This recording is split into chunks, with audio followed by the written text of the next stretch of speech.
ఇప్పుడు మనం పీపుల్ సెక్షన్‌లో ఫస్ట్ మాడ్యూల్ కస్టమర్స్ గురించి చూద్దాం. మీకు ఆల్రెడీ చెప్పినట్టు కస్టమర్స్ అంటే మీకెవరైతే మనీ ఇస్తారో వాళ్ళు. అంటే మీ వెహికల్స్ బుక్ చేసుకునే పార్టీస్. ఈ స్క్రీన్‌లో మీకు ఆల్రెడీ ఉన్న కస్టమర్స్ లిస్ట్ అంతా కనిపిస్తుంది. కొత్త కస్టమర్‌ని యాడ్ చేయాలంటే స్క్రీన్‌లో టాప్ రైట్‌లో ఉన్న యాడ్ బటన్ మీద క్లిక్ చేయండి. వెంటనే మీకిక్కడ ఫార్మ్ ఓపెన్ అవుతుంది.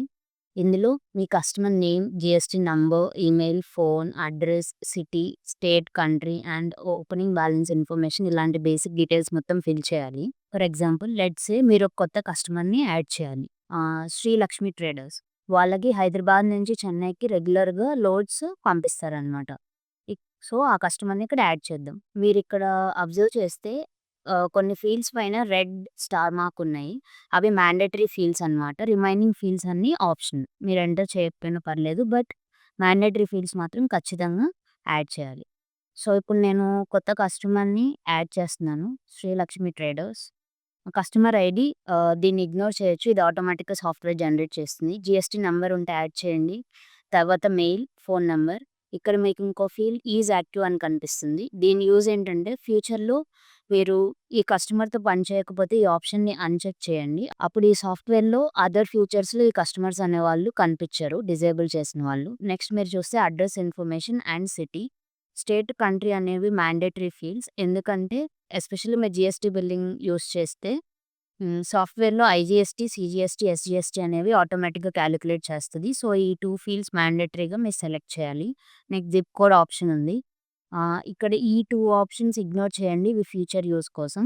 ఓపెనింగ్ డేట్‌ని సెలెక్ట్ చేయండి. ఈ కస్టమర్‌ని సాఫ్ట్‌వేర్‌లో రిజిస్టర్ చేసిన డేట్. Next opening balance.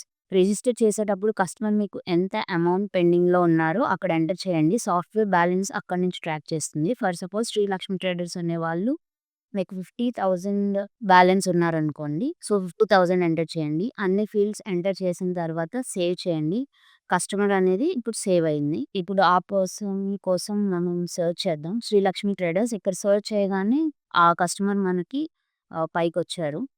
మీరిక్కడ చూస్తే మనం యాడ్ చేసిన డీటెయిల్స్ మొత్తం ఇక్కడ లిస్ట్‌లో కనిపిస్తాయి.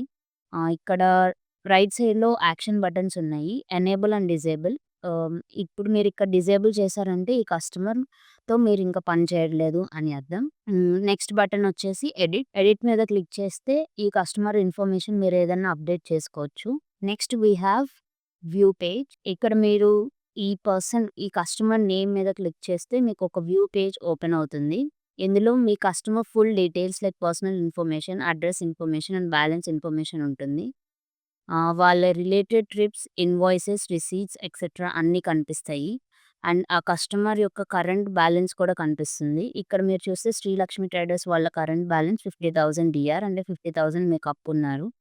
అది ప్రొఫైల్ పేజ్‌లో డైరెక్ట్‌గా కనిపిస్తుంది. అలాగే వాళ్ళు చేసిన ప్రతి ట్రిప్, ఇన్వాయిస్, రిసీట్ అన్నీ కూడా ఇక్కడే ఉంటాయి. సో, కస్టమర్ మాడ్యూల్ అంటే జస్ట్ కాంటాక్ట్ డీటెయిల్స్ మాత్రమే కాదు. ఈ మాడ్యూల్ వల్ల లైక్ ప్రతి పార్టీతో ఉన్న ఫైనాన్షియల్ యాక్టివిటీని క్లియర్‌గా ట్రాక్ చేయొచ్చు.